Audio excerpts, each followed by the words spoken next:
Hi everybody, welcome to Langer at the Mic, where I, Mike Langer, will be starting a series of Montreal Canadiens offseason breakdowns. As of this video, we are one Tampa Bay Lightning win away or two New York Rangers wins away from the Stanley Cup final. And of course, that means that we are less than 1 month away from Shane Wright becoming a Montreal Canadien when the Habs take him with their first overall selection in front of a bunch of fans at the Bell Center.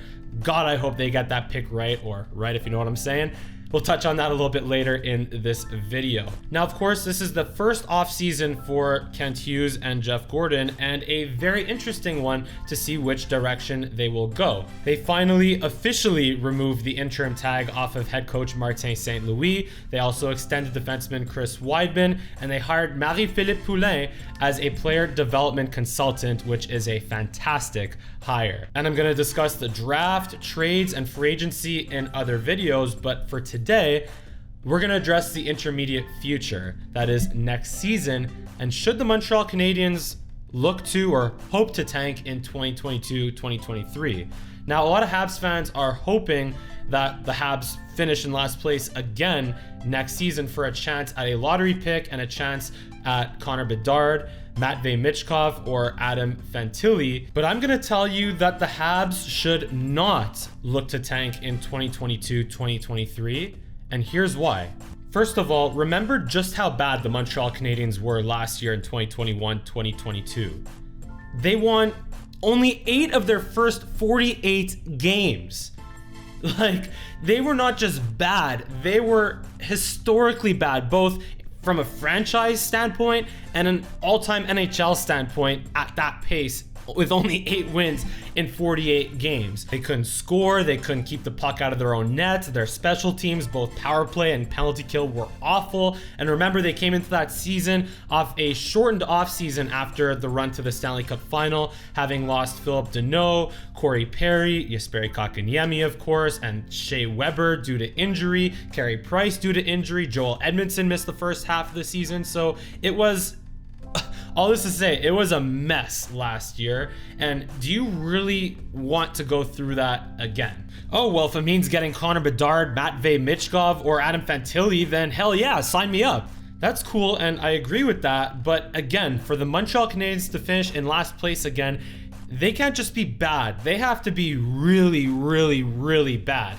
And with Nick Suzuki and Cole Caulfield under Martin St. Louis for a full season, obviously injuries notwithstanding, I just don't see that happening. And that's not all. Even if the Montreal Canadiens are really, really bad next year, they'll have to find a way to be even worse than the Arizona Coyotes, who, even though they appear to have a home for the next quarter century, for now they'll be playing in a 5,000 seat arena. So the Coyotes, they'll be broke and they'll barely be able to make it to the cap floor, and they'll most certainly be tanking. So again, not only will the Habs have to be really, really bad to finish in last place, but they'll have to be even worse than the Arizona Coyotes, who the only reason the Habs were worse than them last year is because they won only 8 of their first 48 games.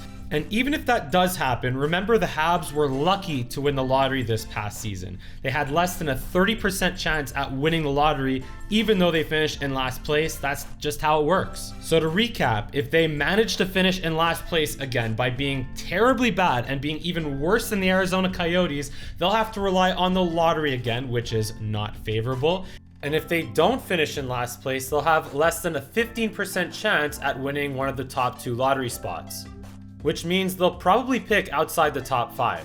Long story short, a lot of things have to go perfectly right or wrong for the Montreal Canadiens to be in a position to select Connor Bedard or Adam Fantilli or Matvei Michkov in the draft next year. The second reason why the Habs should not look to tank next year is because while lottery picks help, you do not need multiple years of top 3 picks to build contenders. Look at Boston, look at Carolina, and look at St. Louis. On Twitter, I made an all-star team of players that were selected 16th overall or later, and I might even make a future video on it. The teams that have been the most consistent contenders have been the ones that have been able to turn their late first, second, and even mid to late round picks into star players. Guys like Nikita Kucherov, Braden Point, Johnny Gaudreau, Jacob Slavin, Sebastian Aho, Patrice Bergeron, David Pastrnak, Brad Marchand, Adam Fox, Chris Letang. That's something the Habs have failed miserably at under Marc Bergevin, with the exceptions of Arturi Lehkonen, Jake Evans, and now Cole Caulfield, and maybe Caden Gooley. Yeah, you need to be lucky sometimes, which is why it helps to have a lot of picks, but you also need to have a strong scouting department and coaches that emphasize player development. While yes, drafting higher up the draft board increases your chances at selecting a star player, it's about choosing the best players available to you when you draft and maximizing your value with each pick. Now, if you look at the Montreal Canadiens, they have a ton of picks in the next 2 years, specifically 4 first-round picks, 3 second-round picks, 4 third-round picks, and 4 fourth-round picks in the next 2 drafts. And they also have Jeff Gordon, who built the New York Rangers, who, as of this video, made it as far as the conference final.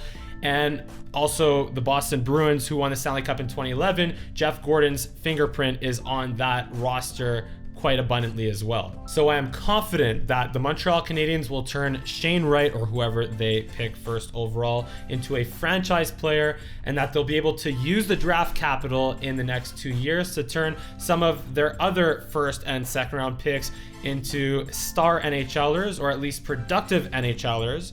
And all that is why they can build a contending team without another lottery pick in the 2023 draft. The third reason why the Montreal Canadiens should not look to tank in 2022-2023 is because they might actually have a chance to compete for a playoff spot next year. The Habs were 9-6-2 in 17 games under Martin St. Louis up until the trade deadline. That's 20 out of a possible 34 points. And they also traded Tyler Toffoli 3 games into Martin St. Louis' tenure. Now, I know they had nothing to play for since they were well into last place at that point in the season, but it still shows that they are capable of playing competitive hockey under Martin St. Louis with a couple of added pieces around their young core. Also, Boston could take a major step back, especially if they lose Patrice Bergeron, and of course they just fired Bruce Cassidy, and Florida could maybe take a step back. Buffalo and Ottawa could take steps forward, but the Montreal Canadiens could be right there with them.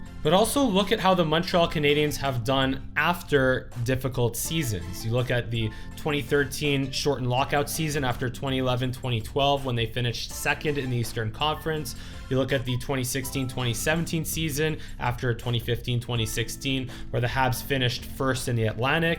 And then you look at 2018-2019 after 2017-2018 where the Canadiens, they had 96 points and finished just 2 points out of a playoff spot. So with the right offseason moves this summer, the Montreal Canadiens could be right back in the mix for a playoff spot. If you're still worried about them being consistently mediocre, as they've arguably been from the early 2000s up until the point they fired Marc Bergevin, well then just go back to my previous point. If they're drafting better and they're developing better, that means that they'll be taking guys like Chris Kreider or Braden Point over Louis LeBlanc or Brett Lernout, and they'll hold on to guys like Ryan McDonough. Worst case, if they do not make the playoffs and pick in the 10th to 15th overall range, well then again, it all comes down to picking the right player and developing them. And by the way, after they missed the playoffs by 2 points in 2018-2019, guess who they selected 15th overall?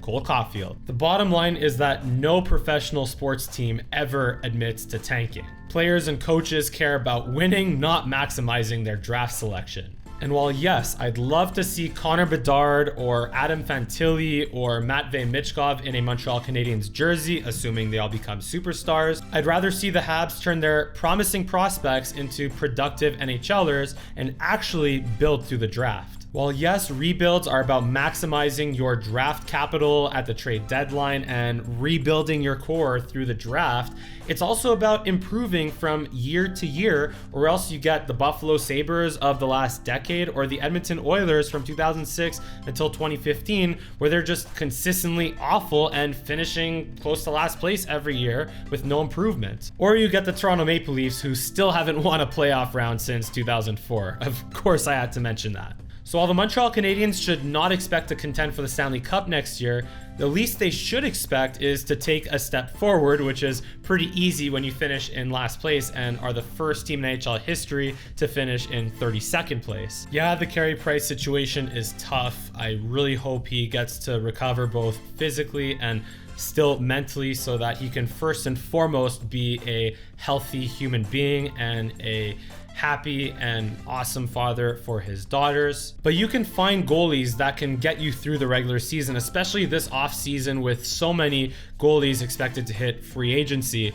And again, not guys like Andrei Vasilevsky or Igor Shesterkin. You won't be able to find guys like that easily, franchise #1 goaltenders, but you could still get a goalie that can platoon with Jake Allen and possibly Caden Primo and get you through the regular season and possibly get you into the playoffs. And yeah, there are a lot of bad contracts, but some of them can maybe be moved this offseason, like Shea Weber's, maybe Mike Hoffman's, and some will also be expiring after next year, like Paul Byron and Jonathan Drouin, and also probably Drouin will be moved to LTIR. And again, I really hope that Jonathan Drouin can be healthy both physically and mentally and really showcase his high-end talent and be a productive member of this roster, but his history has shown that we can't really count on it. So let Suzuki and Caulfield light it up. Let Shane Wright or whoever's drafted first overall become an established NHLer and learn what it's like to be a pro in year 1. Let Alexander Romanov, Jordan Harris, Caden Gooley, Justin Barron, Caden Primo, Joshua Roy, and all the prospects or young players that you'd expect to be top 4 defensemen or top 6 forwards or starting goaltenders, let them take significant steps this year. And let's hope the Montreal Canadiens have a fun and exciting season where maybe they make the playoffs, maybe they don't, but let it be a step in the right direction and a step towards being a consistent contender in the Atlantic Division for years to come. That's it for this video. If you enjoyed it, hit like, hit subscribe, follow me on Twitter and Instagram at Mike Langer. Thank you so much for watching, and I'll see you again next time. Go Habs, go.